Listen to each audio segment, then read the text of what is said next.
This is The Meaningful Way. I'm your host, Luke Iorio.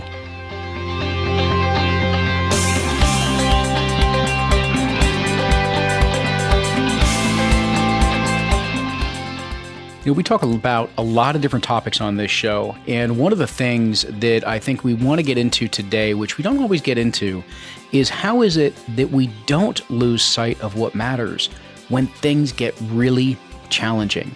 And today we're going to do that through the lens of divorce.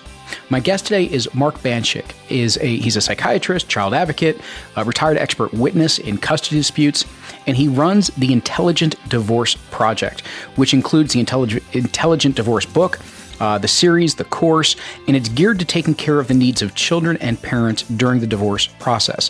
His work has been featured in the New York Times, Huffington Post, CNN.com, Politico, as well as the CBS Early Show. The Intelligent Divorce course is a scientifically based, self-paced online program to give parents expert advice without a visit to the office.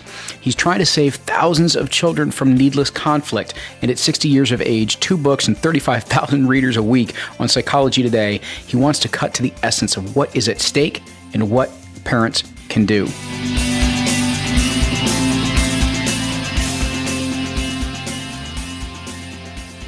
And with that, Mark, I want to thank you so much for joining us here on The Meaningful Way today. It is my great pleasure to be here. So maybe let's begin here. What prompted you to write this book and very specifically design the Children's Bill of Rights when it comes to divorce? Well, the interesting thing is many people who are experts on divorce are divorced themselves. I am not divorced. Right. I come this from the outside. I come from this from a place of love and professionalism. My nature is curious. When a task is put in front of me, I like to take it on, probably like you and many of your listeners. I'm very much a believer in coaching. I'm very much a believer in the sanctity and the blessing of the journey that we're on.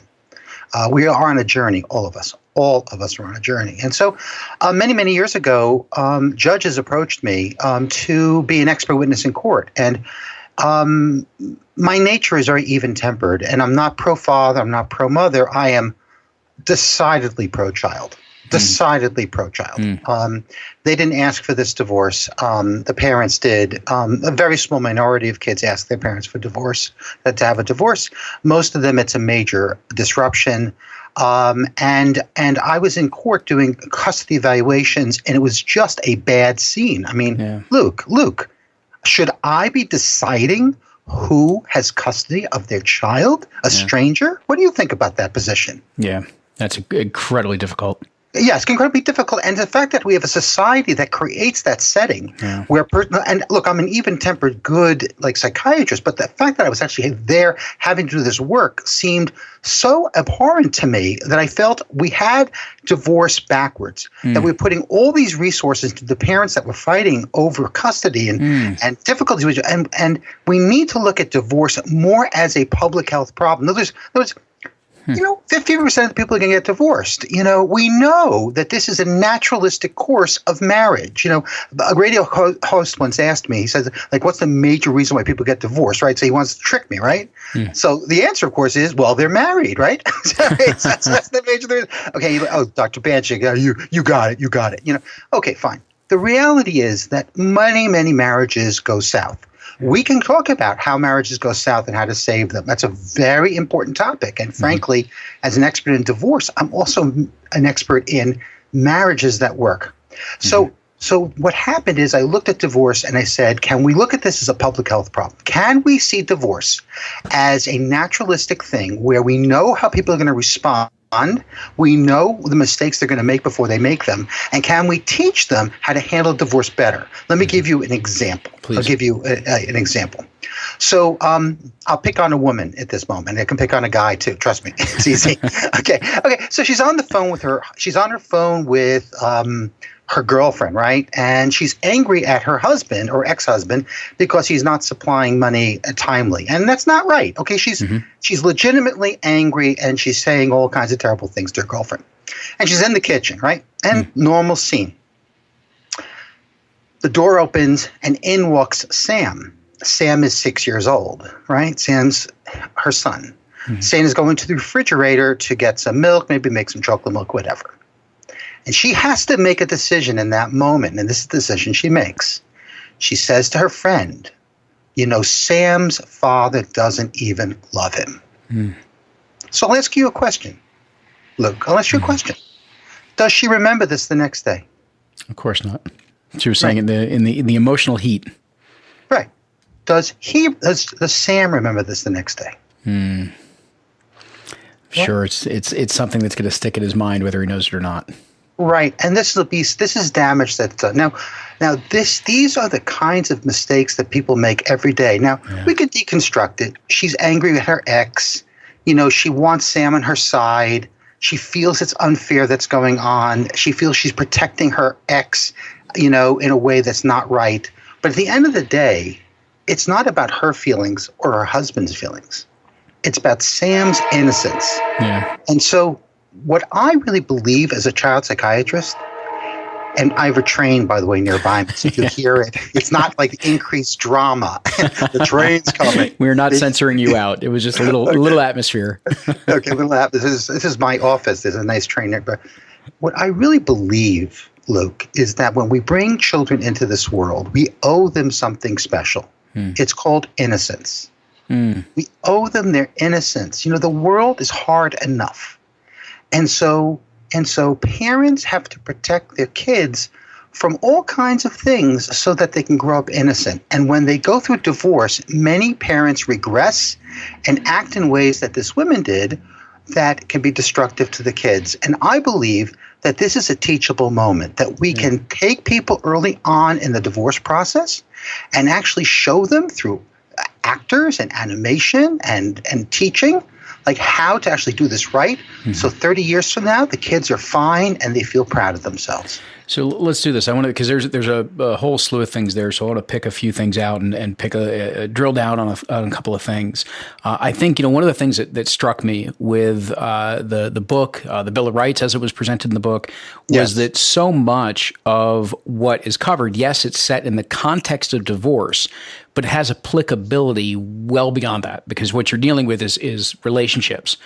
And one of the phrases for me that continued to kind of bubble up in the back of my mind is what you're talking about is effectively conscious parenting or conscious relationships. Correct. And I'm just kind of curious, when I use that type of phrase, what is it that comes to mind when I say that conscious parenting or conscious relationships? What does that bring to mind to you?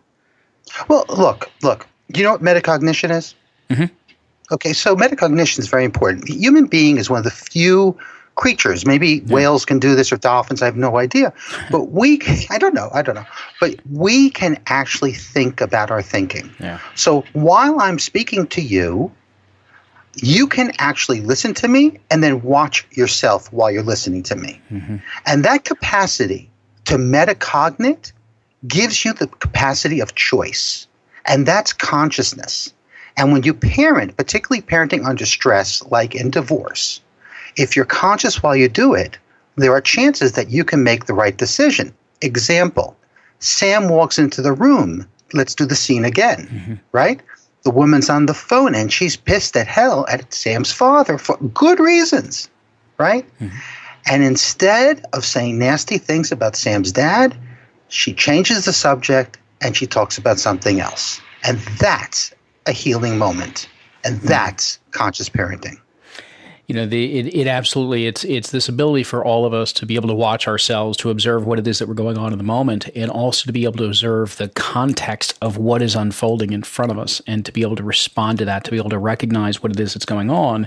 And obviously, when you are in a heightened circumstance, a more challenging type of situation, such as navigating a divorce process, which has so many different emotional entanglements to it and all sorts of other issues there, the more you have the ability to gain that little bit of distance, that little bit of observation over what's going on, right? Luke. So true. And that little bit of distance, Luke, counts for your children because the mistake that you don't make is the best mistake of them all. And it's predictable. We know what people are going to do. We know the mistakes they're going to make. Mm-hmm. He comes home from work. He's tired and annoyed because the judge has ruled against him on some motion, right?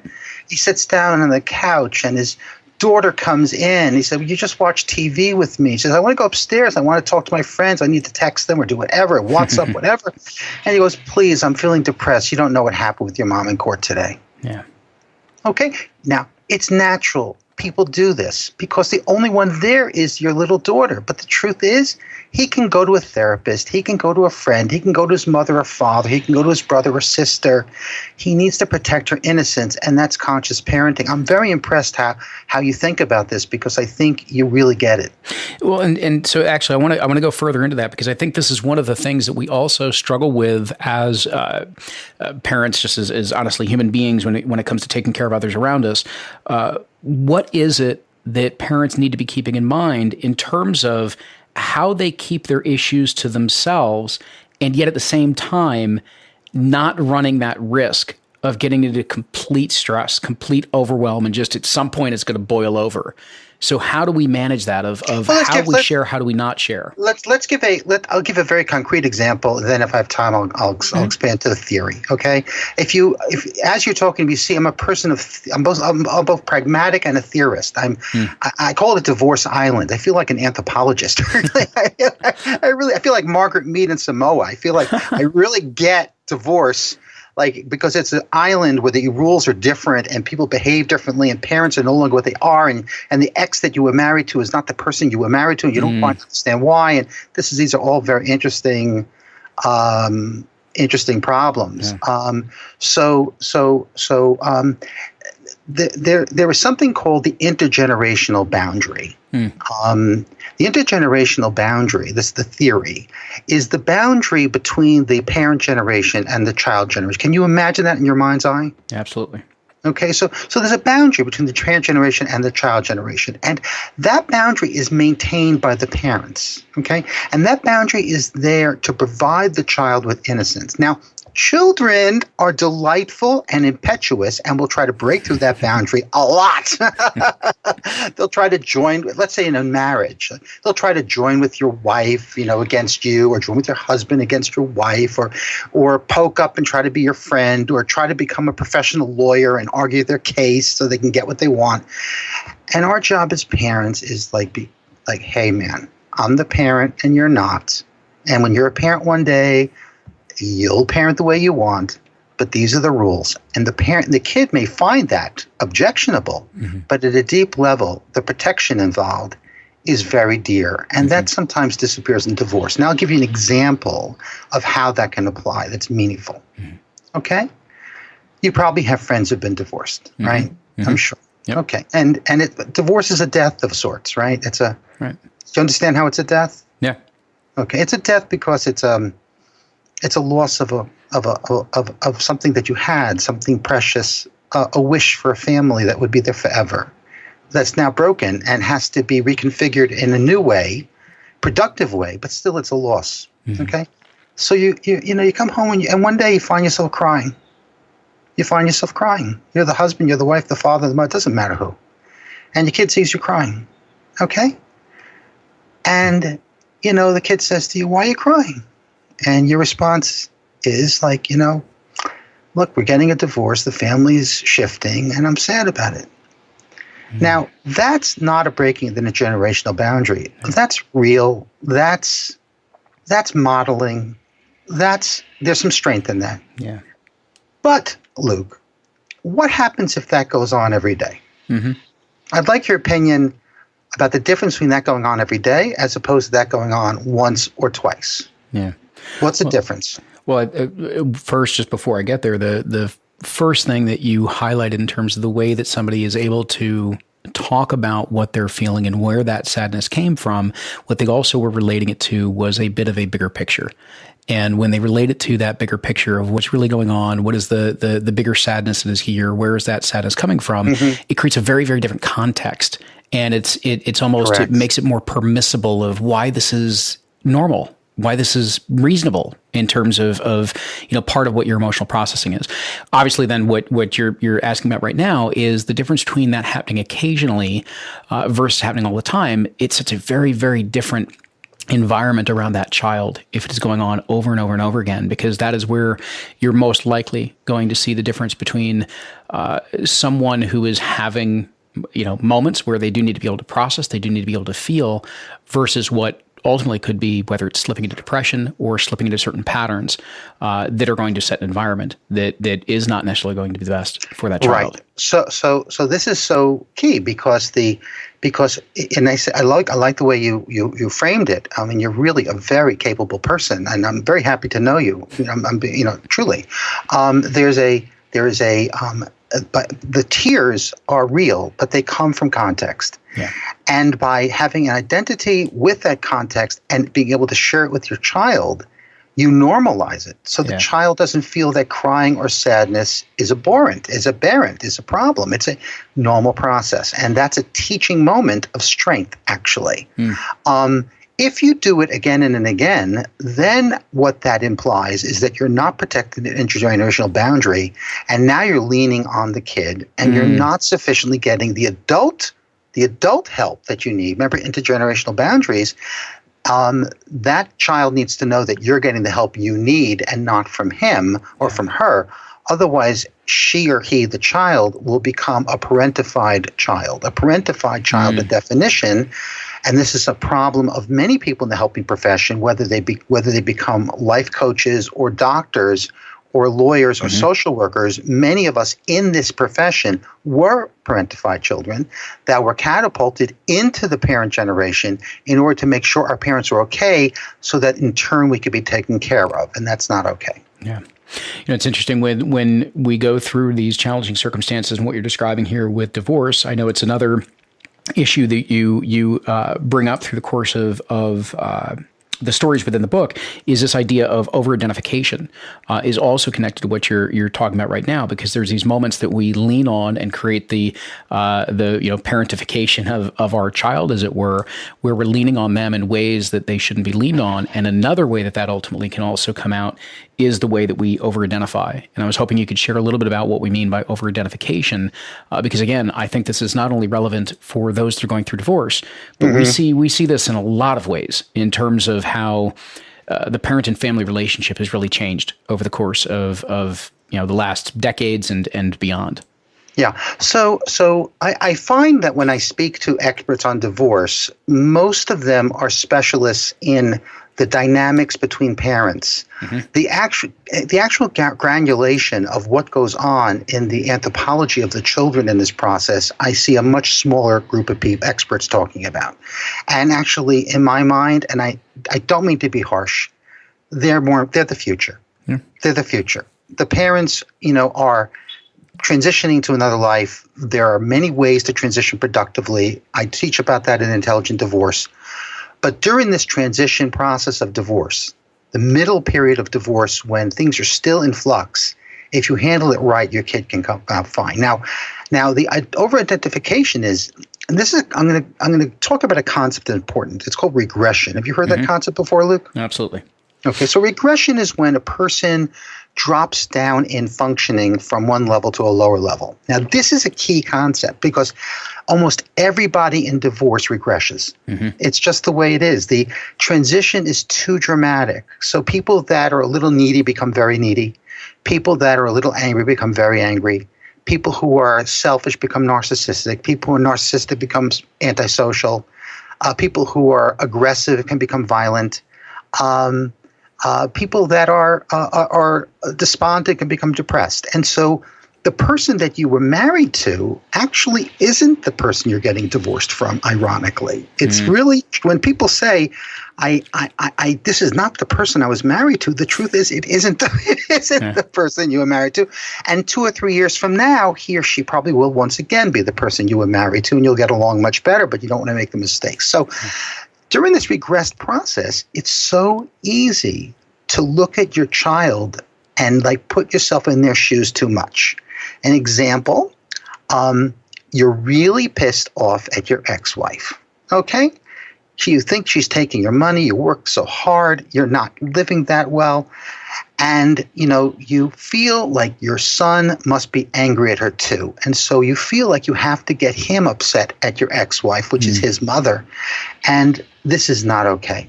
There's a concept in divorce, and this is very heavy, called parental alienation syndrome. Have you heard of that before? No, it's a new one. Okay. So parental alienation syndrome is not a DSM-5 diagnosis at this point, although they considered it. This is where it's almost by proxy, you're trying to get back at your ex by getting your kid angry at him or angry at her, so much so that they want to cut off. So you have these situations where you have here I'll pick on the father. I've picked on lots of mothers. Here you have a father who is so despondent and so angry, and sometimes very narcissistic. And people respond. The narcissistic parent is something that the ex is something people are very interested in these days.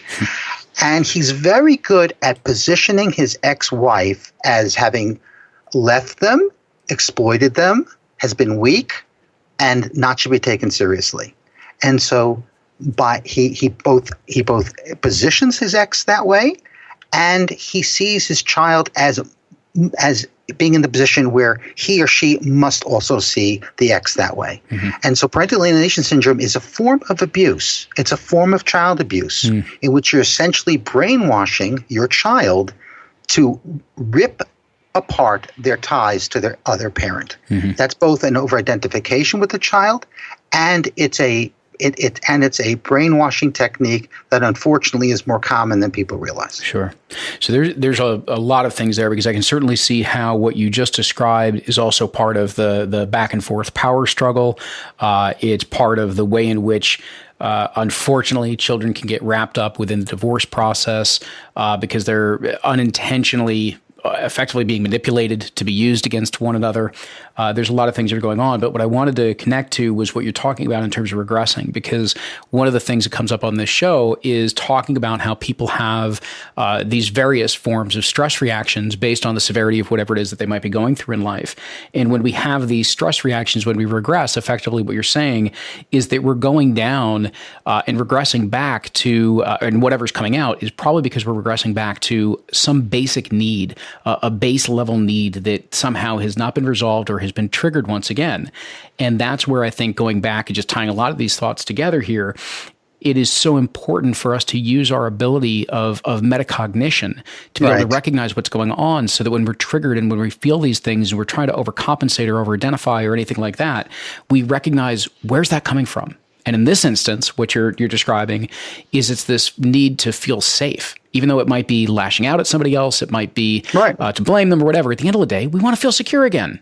And so it's all of these things are built around, if we would just step back and recognize the real need that I'm after, I want to feel safe again. I want to feel loved again. And there are many primitive injuries that happen in divorce. Sure. I mean, one of them is abandonment.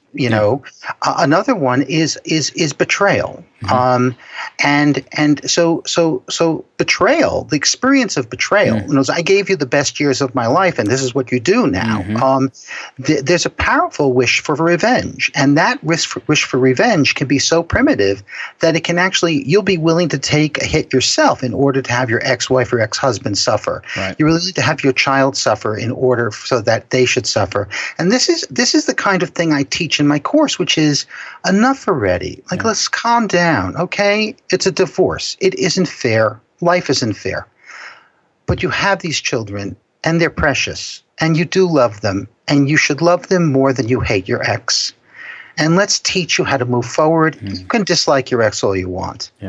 But you can raise healthy kids during divorce. That's an interesting perspective of, at the end of the day, you remember that you love your child so much that it makes the rest of what might be the hate or the angst or the anxiety or the frustration or the anger, anything else that is remaining, dissipate. Because at the end of the day, if you love your children that much and you place them front and center, which is what you're talking about so much here, of remembering what matters, and you hold up clearly in your mind's eye what matters, it really, smart, Luke. It really allows so you to move past. You're so smart, Luke. But it also comes down to, I call it the intelligent divorce. I don't call it the emotional divorce or the spiritual divorce or the meaningful divorce. There's a reason I use the word intelligent, because our emotions oftentimes go for the revenge, go for the over-identification, go for saying something terrible about your ex so that your kid maybe could be on your side. Go for getting some succor from your child, some comfort from your child because you feel bad and it's not right. The intelligent divorce is saying, you're regressed. You're going to make a ton of mistakes, and we can anticipate the mistakes you're going to make. And listen, man, come on. We could do better.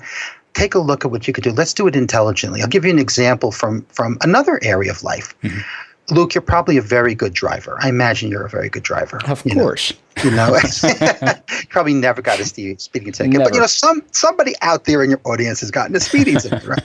Right? Of course. Okay. So you get enough speeding tickets. What does the state of New Jersey, the state of New York, or California, or even other countries? What do they ask you to do if you get too many speeding tickets? Oh, you've got all sorts of fun things with insurance and courses and all sorts of things. Right. So they make you take courses. They make you take courses on driving, and they show you in those courses. They show you accidents that you are not involved with, and they teach you that if it's snowing outside and you're skidding, they teach you to metacognate and turn into the skid, right? Because what's the natural thing to do when you're skidding to the right? It's to turn the wheel to the left. And what happens if you turn the wheel to the left? Yeah, you're spinning. You spin out. Yep. So what these courses do is they say, look, we know that people are getting a lot of speeding tickets probably are more at risk of getting into accidents, right? It's a public health issue. Let's teach them how to drive better, because that's better for everybody. And that's my argument about why the intelligent divorce is so important for kids during divorce. Well, and I want to also then extrapolate this a little bit further, because I took from what I was reading, and again, everything is very specific, very much in the context of divorce, and I can see the immense amount of help that this would be to those that are in or about to go through this process. And at the same time, what struck me was that this is also about an intelligent transition. And there's that bigger message of when any family is going through any type of transition, it may not be divorce, it might be moving, it might be illness that's been in the family, it might be any number of things. Job loss. It could be job loss, exactly, something very prevalent in the last 10 years, right? Yes. So it's an intelligent process of how to become very mindful of how much ripple effect there is on the way we show up. And that was kind of the bigger thing that I was taking out of all of this. Yes. And the ripple effect on children. And, I do have sympathy for those going through divorce. Everyone going through divorce is usually a leaver and a leavee, right? There's usually a person leaving and a person being left. And usually. And the leaver has been like grieving the marriage for a long time. They're not happy for a long time. So they waited for the right moment. But when they say it's time to go, they're actually feeling relief, right? Right. And what does the leavee feel? The one who's being left. Yeah, they're just beginning. And it's a ton of hurt, right? And in that moment, so I'm sympathetic to these people who make mistakes. Trust me, there's nothing harsh from me here. It's like love. Yeah. We can do better. So in that moment where you are feeling left, and your ex is feeling great with a smorgasbord of sex all of a sudden, and you're just feeling like crap. And this is the moment you have to step up and be a great parent. Yeah. And that's the rub, and that's what I'm trying to address. Well, I think one of the things at the end of your book, you talk about a parenting agreement. And I think the way in which we can approach talking about the process of divorce. Honestly, I think it's something that would work for parents under any circumstances, even with healthy relationships that are staying together. The idea of very consciously making certain commitments and certain agreements around the way in which you will care for your children, the way in which, frankly, you could apply this to other things, care for yourself within relationship, care for each other within relationship.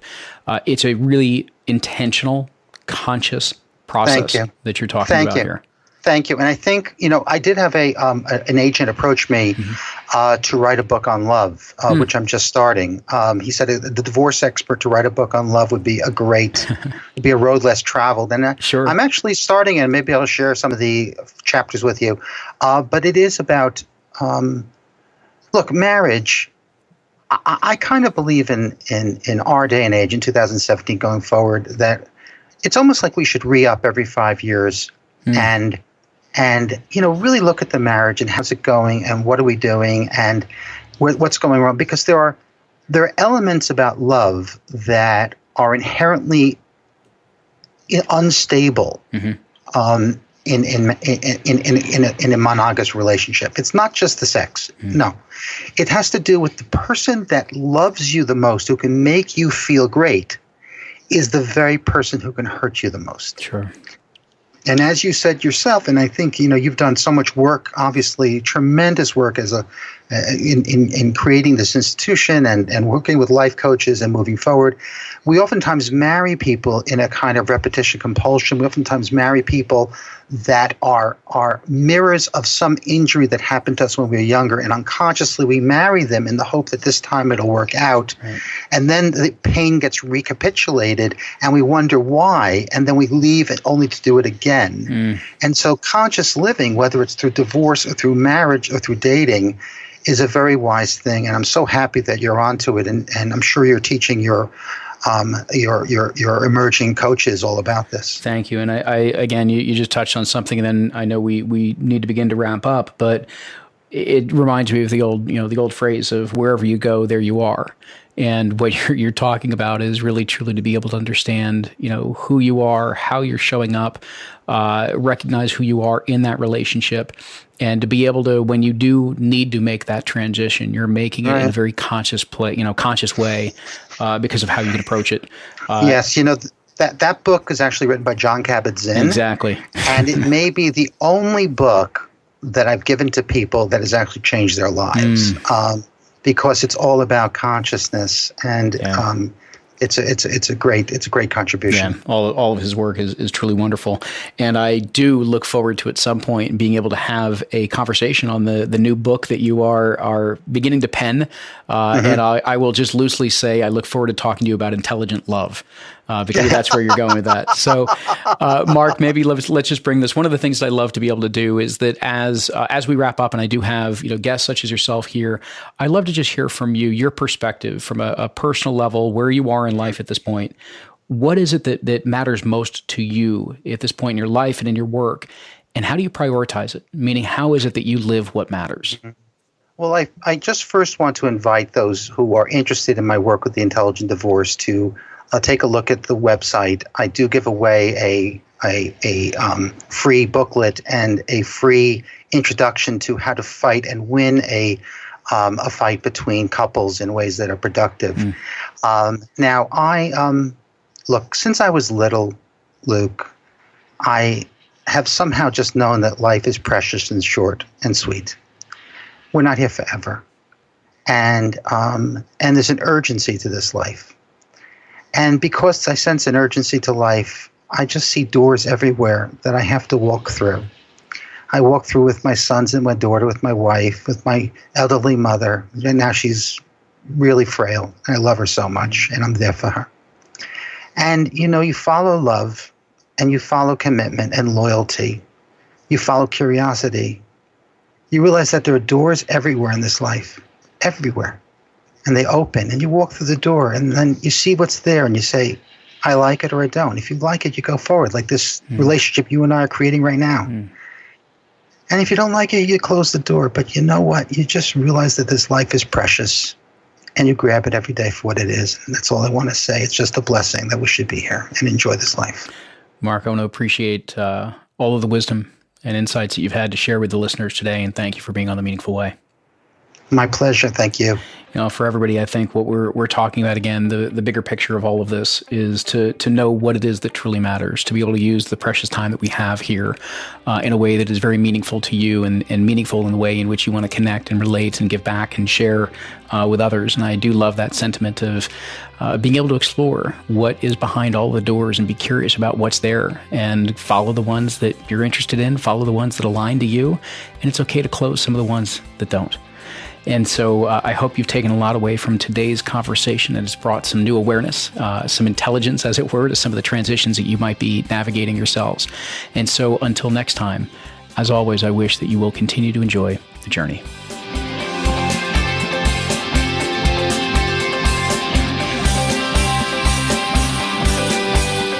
Thanks for tuning in to The Meaningful Way. If you enjoyed this episode, do me a favor and please subscribe and follow along with all these great guests, their stories and interviews. Also, it helps us a lot if you not only share some of your favorite episodes online, but also provide us feedback. Go into iTunes, Stitcher, or whatever your favorite podcast app happens to be, and rate the show. Provide us some feedback and let us know how it is that we're doing.